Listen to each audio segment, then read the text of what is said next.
伫咧屏东万丹的德林村有一区田，是这个地主要摕来发电甲饲鸭。附近的居民也烦恼讲，安尼做会造成生态破坏，就甲地主来抗争。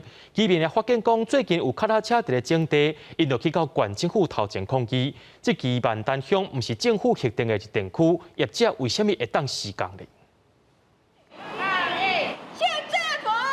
村民捡白布条，徛伫县政府头前抗议县府应准业者伫农地饲鸭佮兼种电。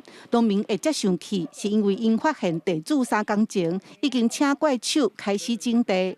太阳能起好，伊就要放鸭落啊。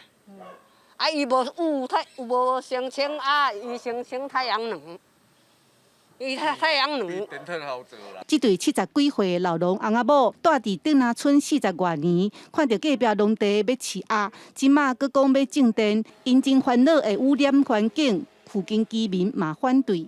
变相说要盖绿能，绿能嘛袂当伫农地起啊，你爱去袂当种这个所在起啊。这个好好的所在，为什么要搁甲饲这鸭落？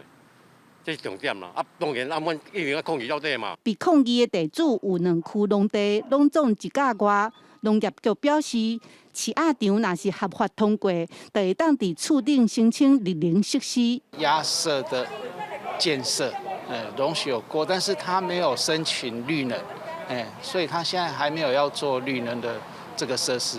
农业局表示，会监督地主的新鸭场做好环保。不过，农民讲为着生活，因会抗争到底。记者陈嘉文、赖维做屏东报道。